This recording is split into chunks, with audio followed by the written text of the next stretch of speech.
Vamos então novamente para o texto de Apocalipse 6 e vamos pensar um pouquinho, meditar nesse texto nessa noite. Apocalipse 6, de 1 a 17, tá?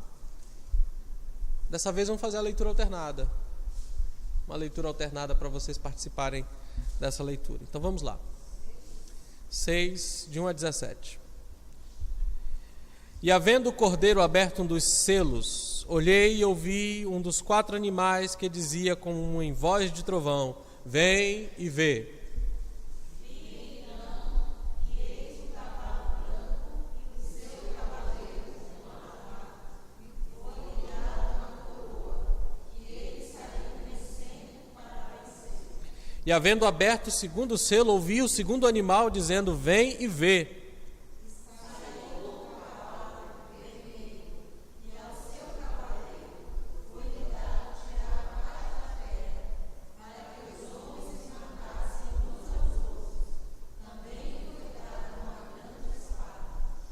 E havendo aberto o terceiro selo, ouvi dizer o terceiro animal: vem e vê. E olhei, e eis um cavalo preto, e o que sobre ele estava sentado tinha uma balança em sua mão.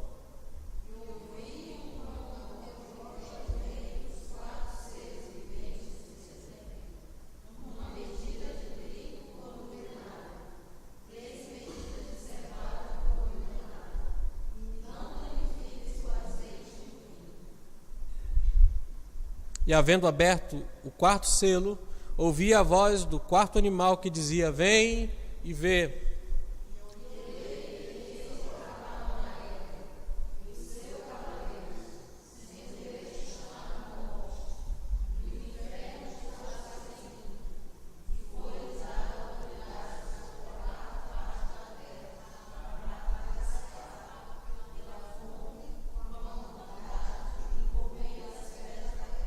E havendo aberto o 5º selo, vi debaixo do altar das almas, do altar as almas dos que foram mortos por amor da palavra de Deus e por amor do testemunho que deram.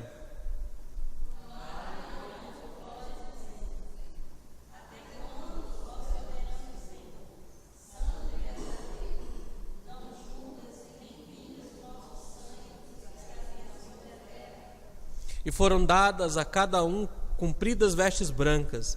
E foi-lhes dito que repousassem ainda um pouco de tempo, até que também se completasse o número dos seus conservos e os seus irmãos que haviam de ser mortos, como eles foram.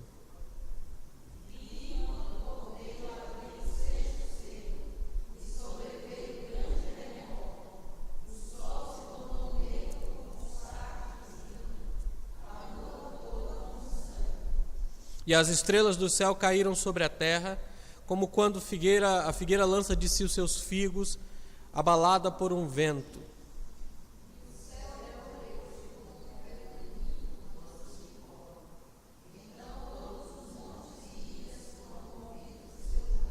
E os reis da terra, e os grandes, e os ricos, e os tribunos, e os poderosos, e todo servo e todo livre, se esconderam nas cavernas e nas rochas das montanhas.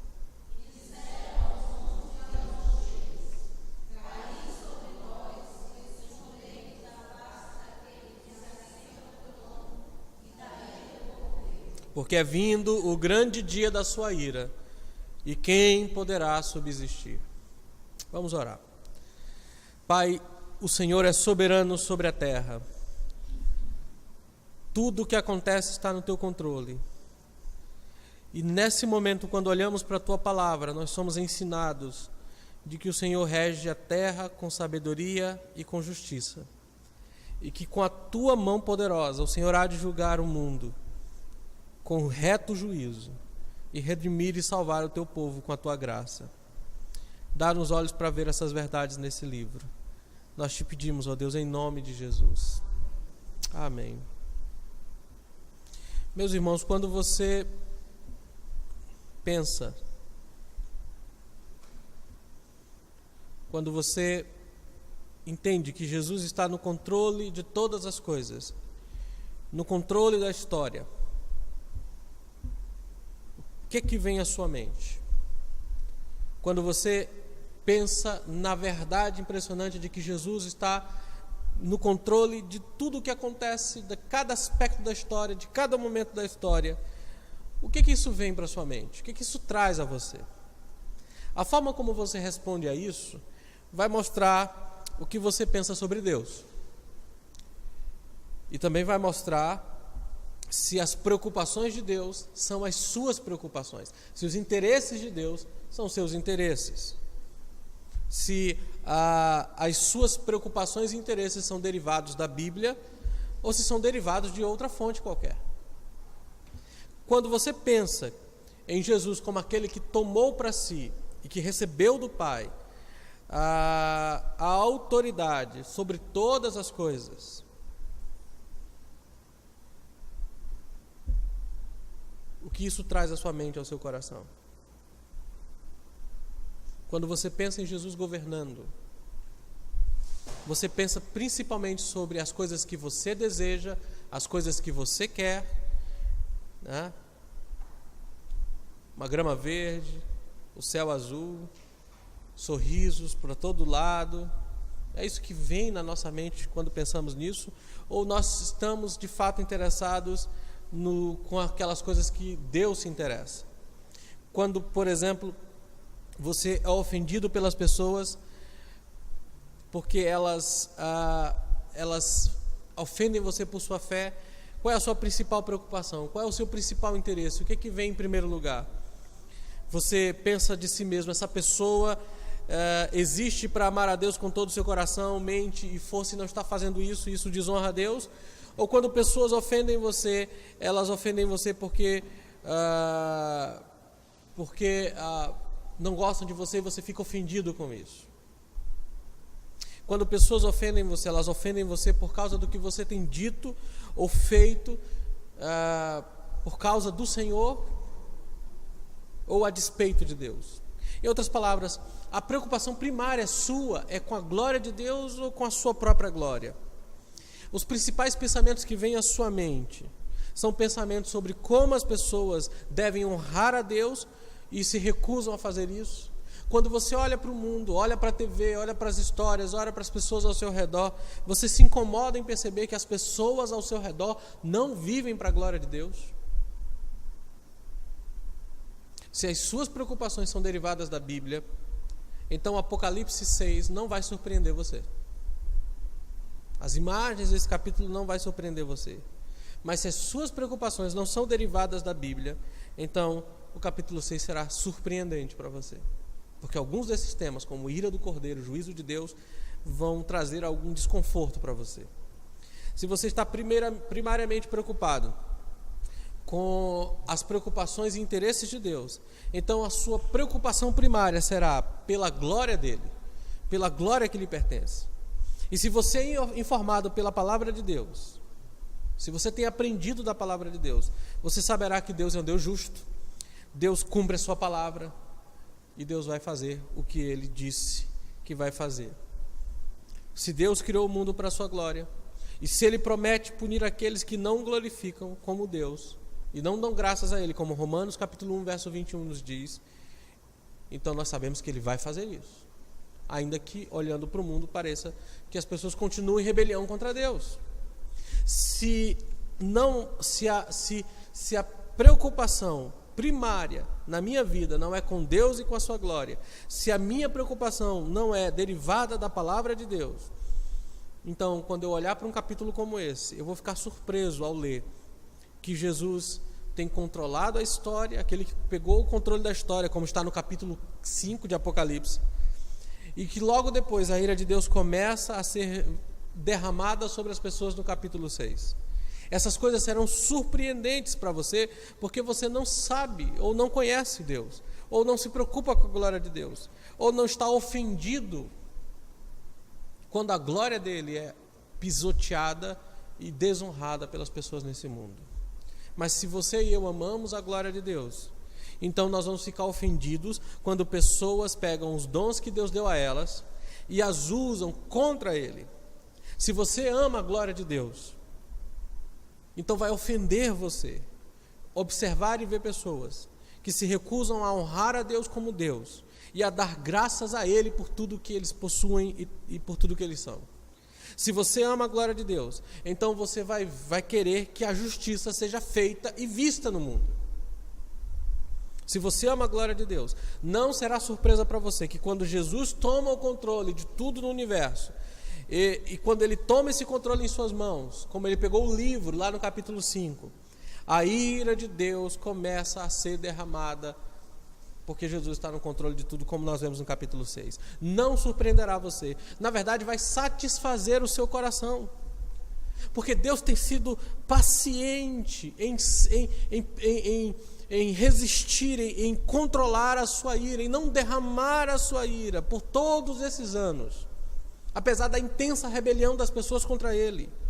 Deus tem permitido, tolerado crimes, injustiças, blasfêmias e abominações por muito tempo. E Ele tem tolerado mentiras e calúnias serem ditas acerca dEle por todos esses anos. Mas não confundam a tolerância e a paciência de Deus com a falta de juízo e justiça da parte dEle. De maneira nenhuma.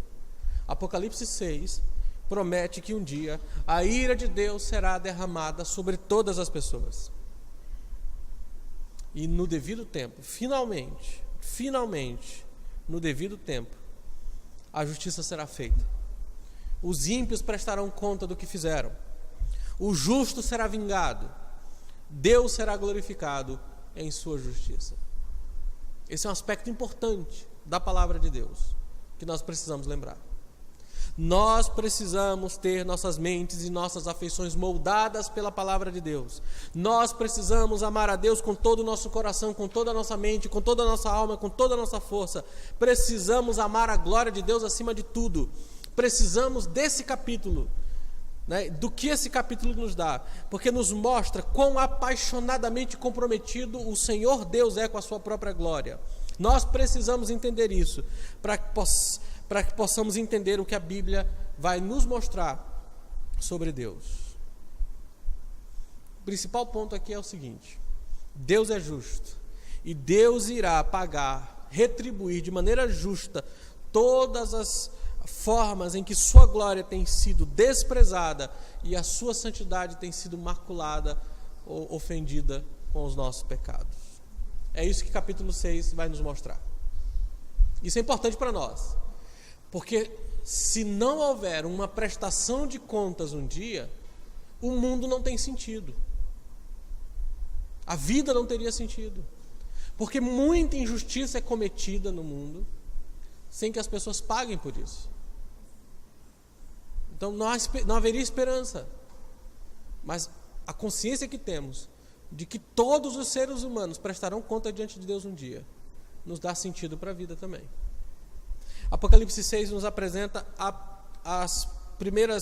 os primeiros 6 selos dos 7 que são quebrados nesse livro que Jesus recebeu do Senhor Deus lá no capítulo 5. A abertura dos primeiros 4 resulta em ações que tomam lugar na terra.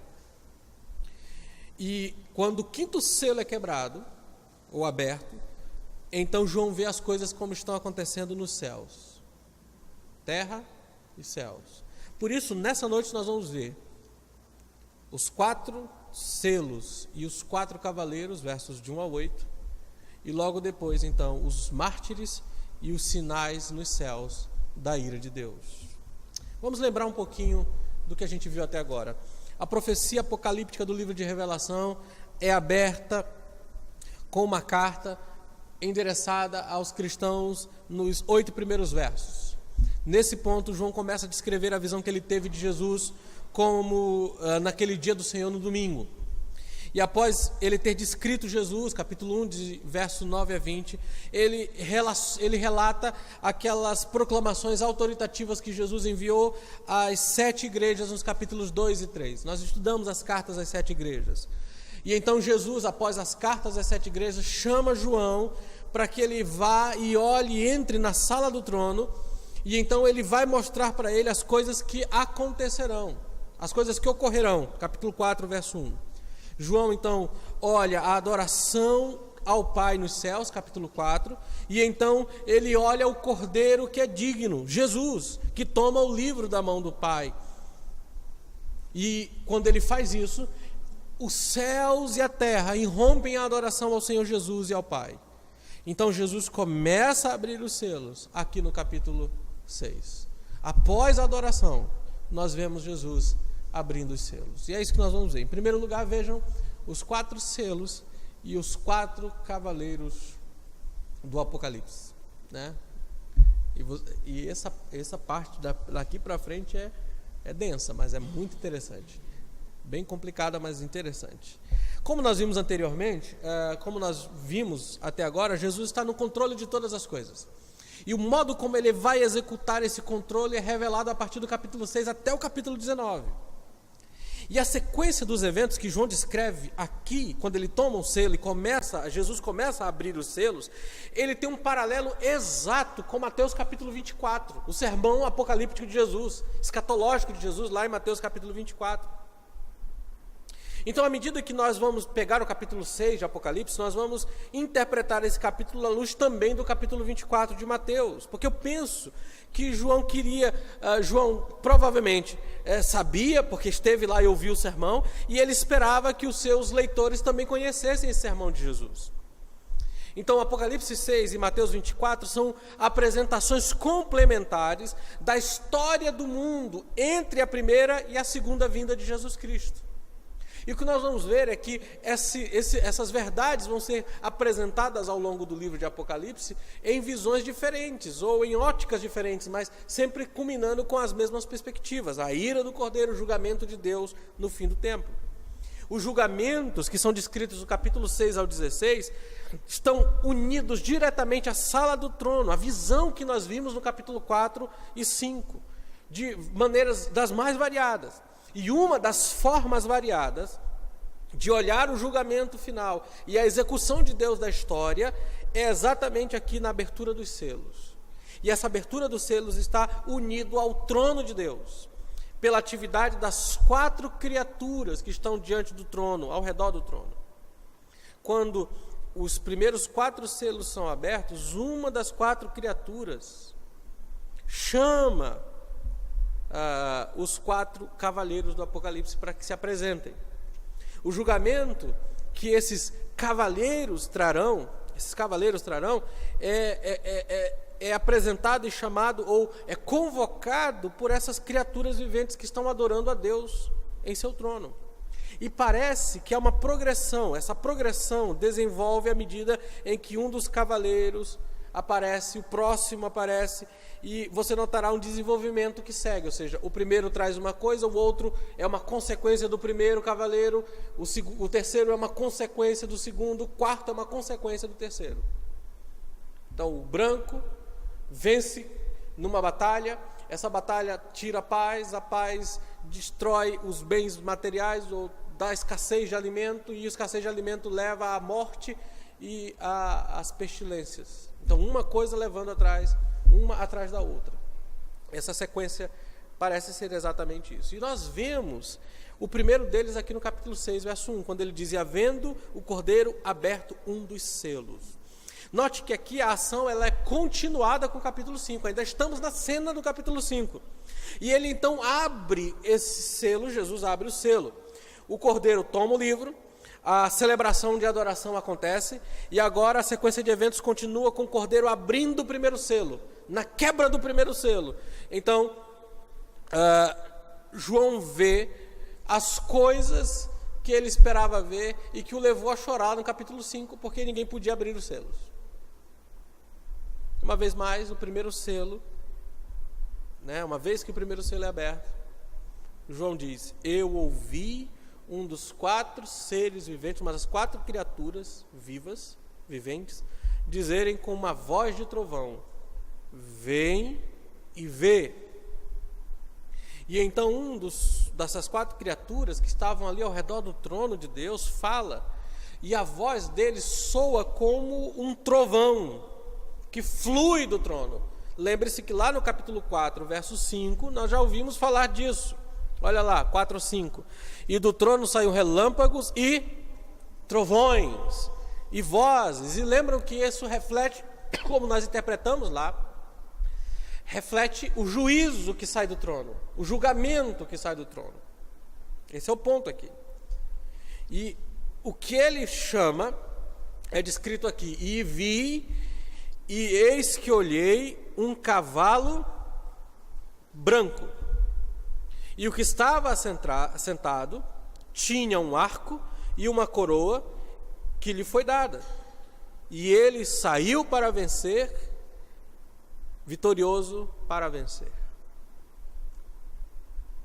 Então há uma óbvia similaridade entre esse cavaleiro branco e a pergunta e com a descrição que nós encontramos de Jesus no capítulo 19. Vejam lá, capítulo 19.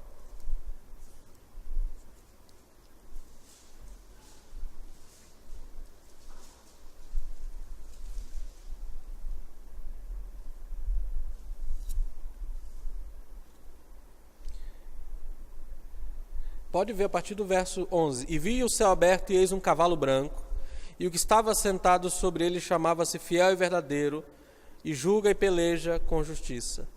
Seus olhos eram como chama de fogo, e sobre a sua cabeça havia muitos diademas, uma coroa com muitos diademas, muitas pedras, e tinha um nome escrito, que ninguém sabia senão ele mesmo.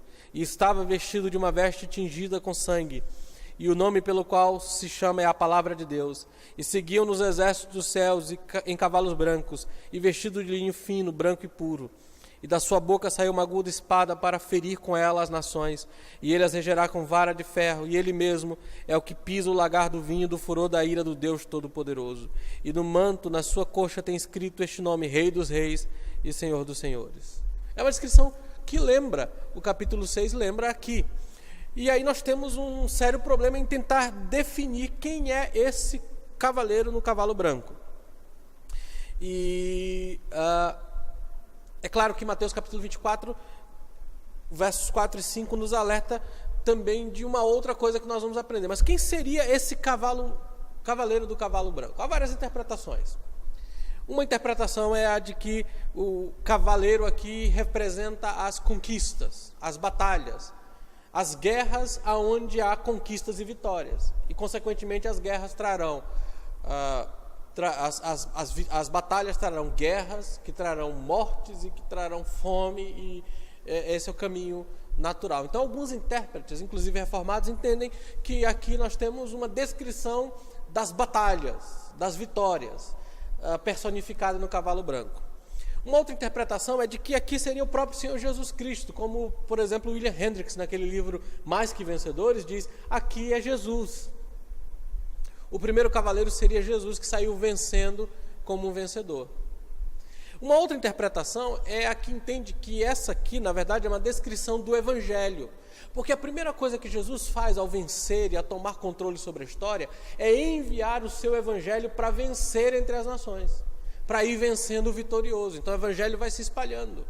Simon Kissemaker, que é um pastor reformado que escreveu um comentário da nossa editora, diz que essa é uma descrição do Evangelho. Então essa é uma interpretação.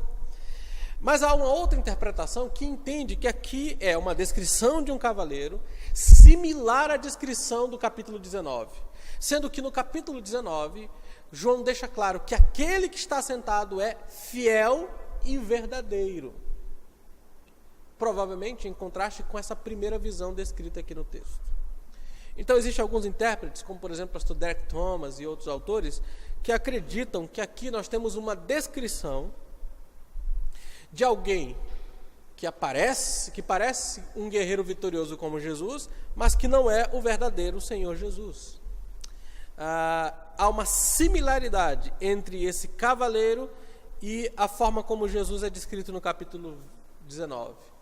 E quando nós olhamos para Mateus capítulo 24, versos 4 e 5, lá nos alerta de que muitos viriam clamando ser o próprio Cristo. Então parece aqui que o que nós temos aqui é uma representação de um farsante messiânico, aqui em Apocalipse 6. Alguém que se parece com. Uma outra coisa importante é que esses 4 cavaleiros estão de fato unidos, de modo que um conduz ao outro. Então seria meio estranho imaginar que o primeiro deles é uma referência a Jesus. Além disso, foi o próprio Senhor Jesus quem quebrou o selo. E o primeiro a surgir do selo quebrado seria esse cavaleiro. Além disso, veja a frase. A frase diz assim: uma coroa foi dada a ele. Foi-lhe dado uma coroa. Não é assim que está aí?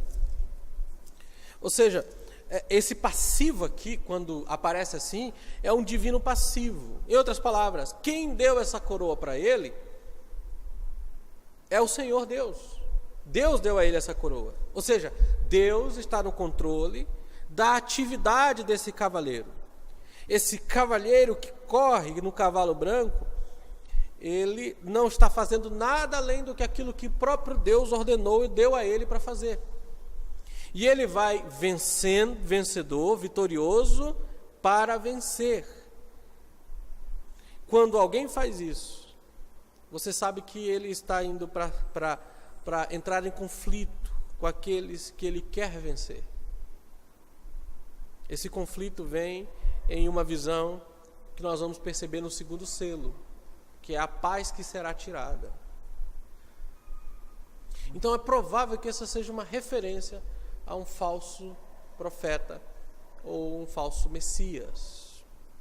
E nós vamos pensar um pouquinho nesses enganadores messiânicos por um momento, irmãos. O primeiro cavaleiro parece como Jesus. Ele está num cavalo branco, como é descrito no capítulo 19. Mas seguindo essa interpretação, nós cremos que ele não é. E lembre-se que aqueles que não adoram ao verdadeiro e vivo Deus, que existe para sempre em três pessoas, o mesmo em essência, que não adoram aquele que é o verdadeiro Deus, o mesmo em essência, em poder e glória, adorarão falsos deuses.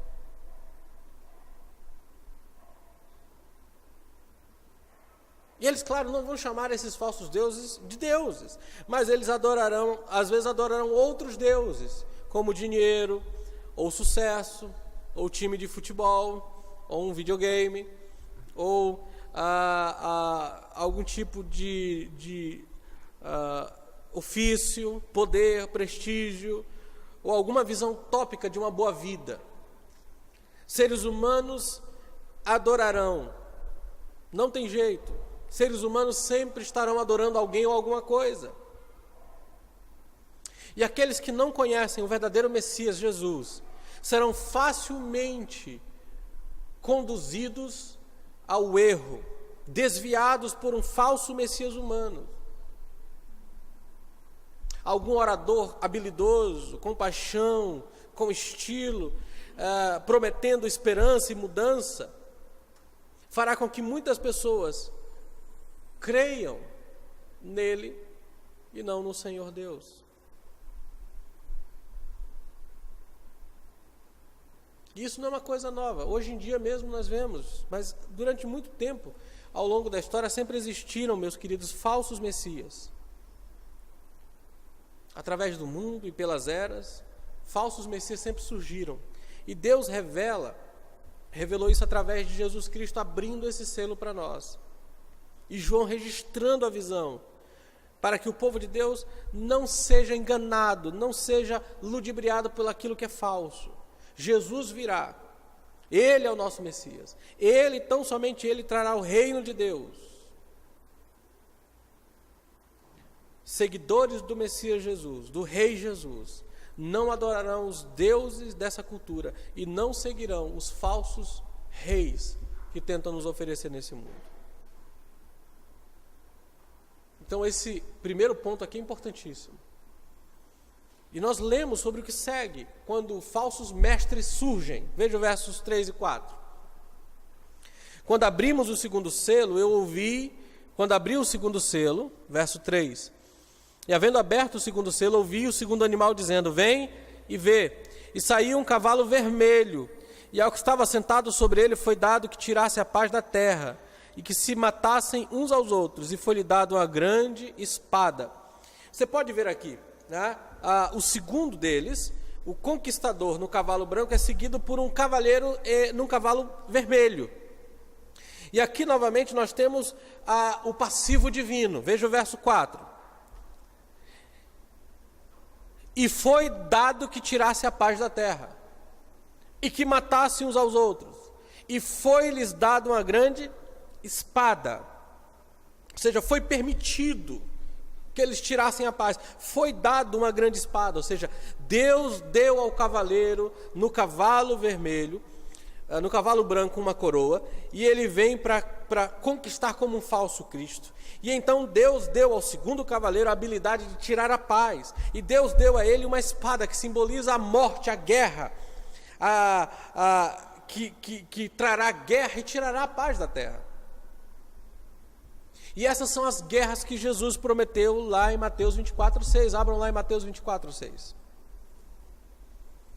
Mateus capítulo 24, verso 6.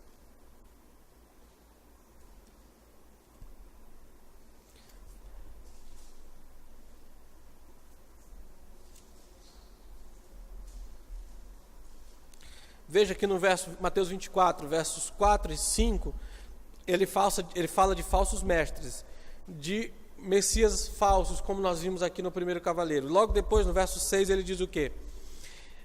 Verso 6. E ouvireis certamente rumores de guerra. Não vos assustei, porque isso é necessário que aconteça, mas ainda não é o fim. Então Jesus toma o livro nas mãos, e ele o abre, e a história começa a ser aberta à medida em que ele vai abrindo o livro. E logo depois dos falsos mestres há o alerta de que as guerras virão. E no antigo mundo a guerra tinha um impacto devastador sobre a terra. Exércitos invasores faziam com que plantar e cuidar da plantação para a alimentação se tornasse impossível. Eles se acampavam nos campos, eles roubavam o produto dos campos, eles destruíam as plantações, eles colocavam, o que não podiam roubar, eles colocavam, punham fogo e simplesmente marchavam sobre os campos, porque destruir a comida era uma forma de ampliar o cerco e de impedir que seus inimigos continuassem tendo com que subsistir. Essas realidades informam o que nós lemos nos versos 5 e 6 do capítulo 6. Vamos lá. Além da guerra, o que é que vem depois? Versos 5 e 6. E ouvi uma voz no meio dos 4 animais dizendo, verso 5, e havendo aberto o terceiro selo, ouvi dizer o terceiro animal, vem ver, e olhei, e eis um cavalo preto, e o que sobre ele estava assentado tinha uma balança em sua mão. E ouvi uma voz no meio dos 4 animais que dizia, uma medida de trigo por 1 dinheiro, 3 medidas de cevada por 1 dinheiro, e não danifiqueis o vinho e o azeite e o vinho. Então, olha só, os falsos mestres, a guerra, Deus deu autoridade para que a guerra continuasse a operar na terra, e é claro, toda a guerra traz exatamente o que nós temos descrito aqui. Esse cavaleiro no cavalo preto tem uma escala de medir, e a escala provavelmente é usada para medir o trigo, o azeite, e o preço afirmado aqui está acima do normal, é uma severa inflação aqui. Um denário, como está na versão de vocês, é o valor usado para um dia de trabalho, de um trabalhador comum no primeiro século. E um denário daria para comprar, naquele primeiro momento, 15 vezes mais azeite, vinho, trigo, do que o que é dito aqui. E aqui ele está falando de uma medida, 1/4 daquilo que eles costumavam comprar, equivalendo a um dia inteiro de trabalho. Percebe isso? Uma inflação completa total. Um dia inteiro de trabalho.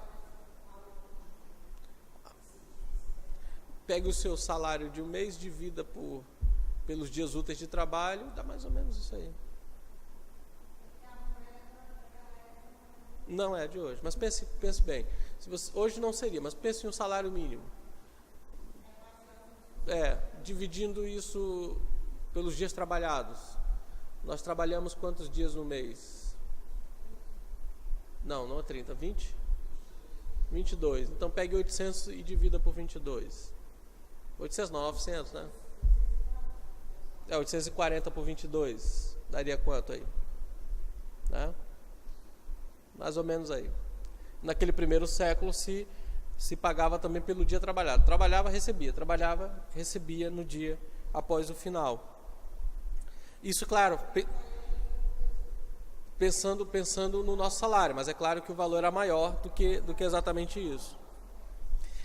O ponto aqui é que as guerras em alta escala trariam como cavaleiro, o terceiro cavaleiro, uma escassez de alimento tal e uma inflação sem medida que impediria com que muitas pessoas pudessem ter acesso ao alimento. Nós sabemos que em período de guerra isso acontece. Nós sabemos que durante a guerra a fome acresce em escala absurda. Os alimentos são estocados. É preciso comer com moderação e com cuidado. É uma ração diária para pouco para muitas pessoas. E o julgamento vem de uma voz no meio das 4 criaturas viventes, significando que a voz vem do trono.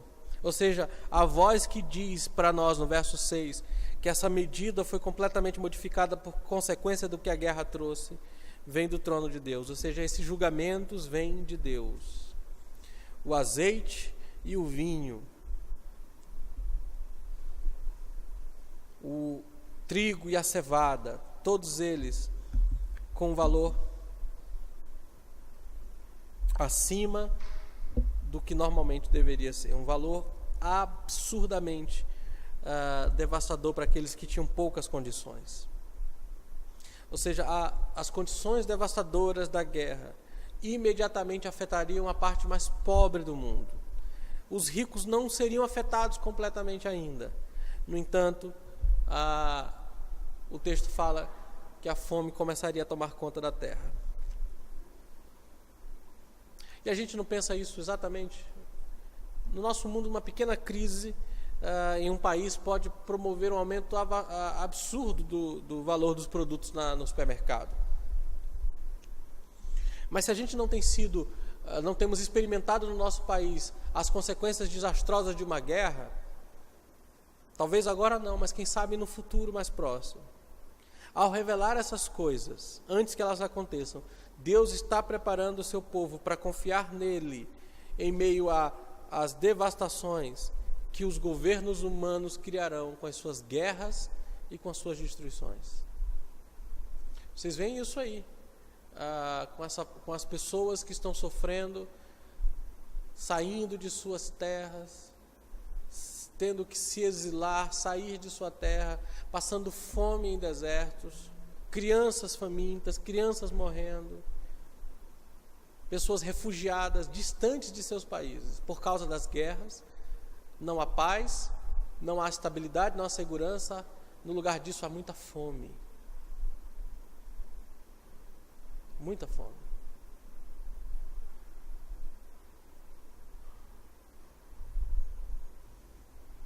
Consequência terrível, né? E aqui nós vemos o quadro: as guerras levando à fome e à destruição. As consequências da guerra vão além de devastar a terra, resultando em pouco alimento, mas vai também a doença, a má nutrição, a infecções, a enfermidades. Veja o que diz o verso 6 e 7. O que diz aí o 6 e 7? Alguém pode ler?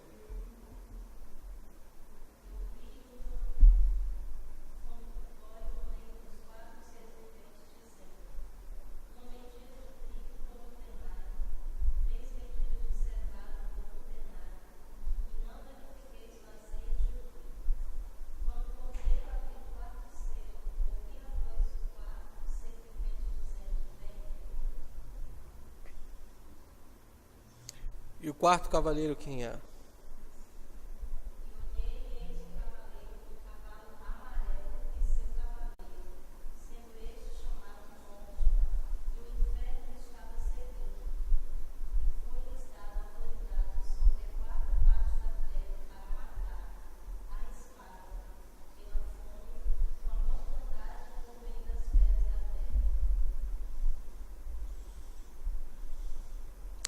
Aqui então vem o cavalo amarelo, ou um cavalo pálido, porque a imagem aqui é exatamente essa. As guerras são devastadoras, elas resultam em escassez de alimentos, doença, desnutrição, infecção. Essas doenças acompanhariam lesões, impurezas, comida inadequadas, águas e suprimentos inadequados. Tudo isso pode ser agravado em uma cidade murada, sob um cerco de exércitos inimigos. E aqui nós vemos então o próximo cavaleiro que está dentro de um cavalo amarelo, em cima de um cavalo amarelo. E essa cor parece ser uma espécie de amarelado meio esverdeado, de alguém que está doente, que acompanha a enfermidade, a doença, a infecção, né? E nós temos um outro passivo aqui, veja o outro passivo aí. Verso 8, que diz aí?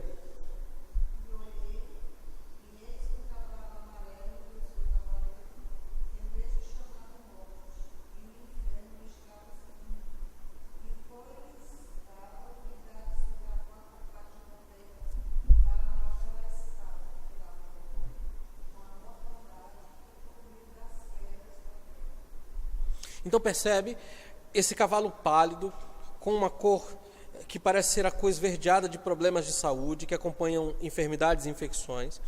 Foi dado a ele a autoridade sobre 1/4 da terra, a 4ª parte da terra. E eles usam essa autoridade. E a forma como ele usa é resumida, resume todos esses 4 cavaleiros. Eles matam com a espada, refletindo as guerras iniciadas pelos primeiros 2 cavaleiros. Eles matam com fome, como nós vimos no cavaleiro anterior, o 3º cavaleiro, que vai medindo o custo inflacionário da comida. E eles matam com a pestilência, refletindo então esse cavalo pálido, amarelo, que nós encontramos aqui. Então aqui, em um sentido, o 4º cavaleiro, ele resume tudo o que foi visto até agora. Todos os 4 unidos juntos na consequência final e derradeira do juízo que viria sobre a terra. E a afirmação do fim do verso 8 sobre a morte e sobre o inferno, matando com bestas da terra, usa a mesma linguagem que uma epístola escrita, a epístola de Diagonetos, que foi escrita cerca de 75 anos após o livro de Apocalipse ter sido escrito, para descrever como os servos de Deus, os cristãos, eram comidos por bestas feras e eram colocadas diante dos animais para que pudessem negar o Senhor Jesus Cristo, e no entanto eles não eram vencidos. Então é a mesma linguagem aqui. Apocalipse 6:8 revela o tipo de coisa feita pelo Império Romano, quando eles colocavam seres humanos nas arenas para lutarem contra leões e outras bestas, e eles eram mortos e comidos nas arenas romanas. Então, todo esse nível de morte, em todos esses estágios de morte, desde a doença até o martírio da fé, ali, por causa da fé, seria a marca desse 4º cavaleiro.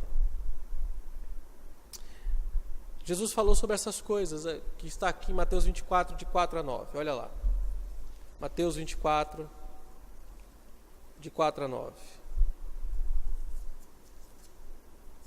Olha o que ele diz. Então vos hão de entregar para serdes atormentados e matar-vos-ão, e sereis odiados de todas as nações por causa do meu nome. Verso 4. Verso 7. Porquanto se levantará nação contra nação, reino contra reino, haverá fome, peste, terremotos em vários lugares. Mas todas essas coisas são o princípio das dores. Então vos hão de entregar para serdes atormentados e matar-vos-ão, e sereis odiados de todas as nações por causa do meu nome. É a mesma maneira de descrever o que está aqui em Apocalipse: peste, fome, morte e martírio. Jesus está no controle da história. Agora deixe-me sugerir para você o que nós temos visto aqui no capítulo 6, de 1 a 8, que é relevante para nós hoje, porque nos diz o seguinte: a história da humanidade que nós testemunhamos é a história dessas coisas que nós descrevemos, ou foi descrito pelo Senhor aqui para nós. Falsos profetas, guerras, fomes, mortes, todas essas coisas marcam a história da humanidade, meus irmãos. Então eu penso que essa apresentação desses 4 cavaleiros do Apocalipse é um tipo de esquema que representa o fluxo da história para nós. Governantes inspirados, que deixam guerras e devastações no seu rastro, é uma marca da história da humanidade. O que nós vemos aqui é que a abertura dos selos resulta em juízo sobre a terra. E como esses primeiros 4 selos de julgamento se apresentam? Eles são julgamentos contra aqueles que se recusam a adorar o Rei verdadeiro, o real Deus e seu Rei. Aqueles que não adoram o verdadeiro Deus e o verdadeiro Rei são entregues pelo próprio Deus aos falsos deuses, aos falsos reis, e as consequências que resultam disso são desses governantes megalomaníacos, os cultos a esses deuses que são exigidos, são o julgamento de Deus contra aqueles que rejeitam adorá-lo. No primeiro século, os imperadores romanos exigiam que o adorassem como se eles fossem deuses. E quem não fazia isso, quem não fizesse isso, seria punido com a morte. Se você não adora o verdadeiro Deus, Deus entrega você aos falsos deuses.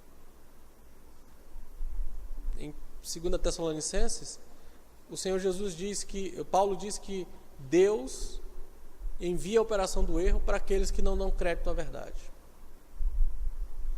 E Apocalipse 6 reivindica para nós que Jesus está em absoluto controle daquelas coisas e daqueles eventos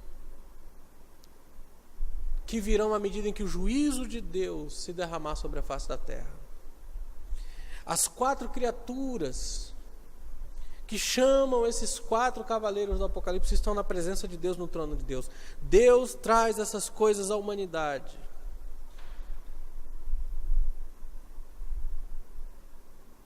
Mas ao mesmo tempo as forças ímpias são responsáveis pelo mal que eles praticam. Deus deu ao primeiro cavaleiro a coroa, permitindo que o segundo tirasse a paz e então usasse a espada, permitindo então que o terceiro pudesse trazer a fome e então a autoridade para que houvesse morte e inferno. Por que Deus permite essas coisas, irmãos? Eu penso que Deus quer quer mostrar para nós aqui um claro contraste entre o que resulta em abraçar o seu governo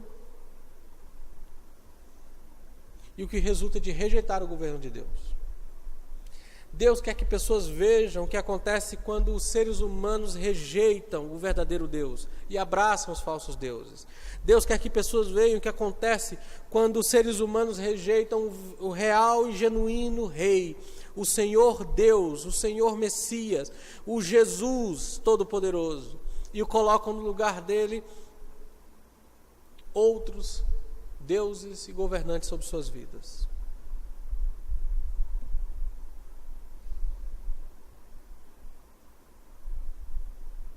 Deus entrega as suas pessoas a tudo isso, e Deus deixa que tudo isso aconteça para que a sua sabedoria, o seu poder, a sua justiça sejam vistos claramente na terra. Deus quer que as pessoas saibam que apenas Ele pode trazer paz, somente Ele pode trazer justiça, somente Ele pode trazer segurança, somente Ele pode trazer felicidade. Deus quer ser adorado como Deus, e Ele quer que as pessoas abracem o governo do Senhor Jesus, do Rei Messias, do verdadeiro Deus, do verdadeiro Rei.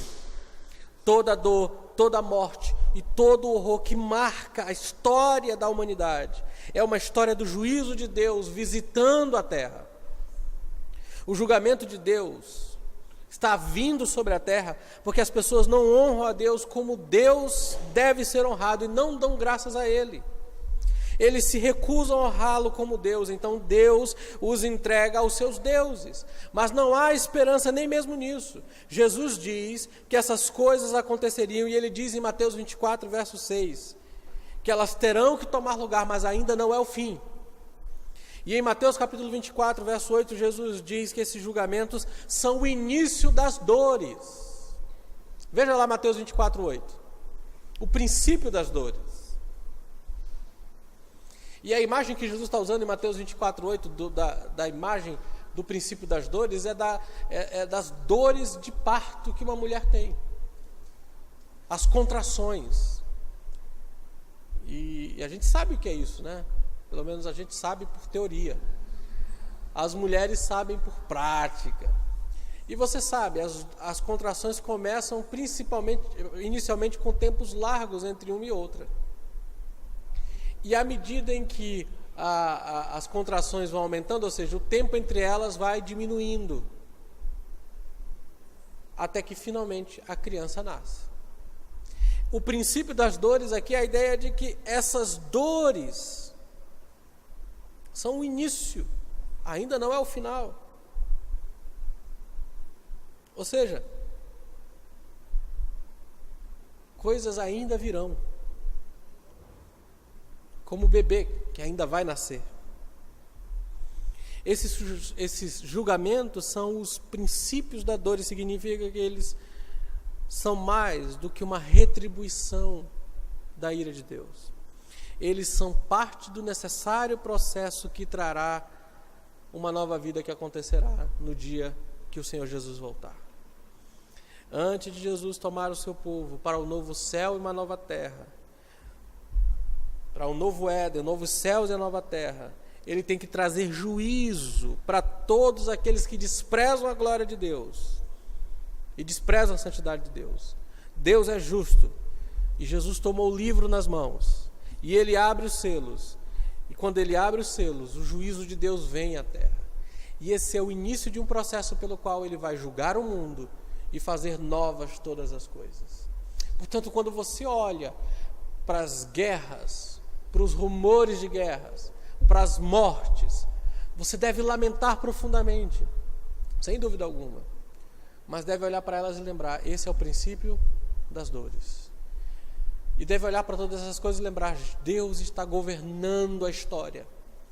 E esses eventos fazem parte do seu justo juízo sobre os que não querem se submeter ao seu governo. E deve levar você ao arrependimento também. E a dizer, eu quero viver sob o governo desse rei que governa e rege a história.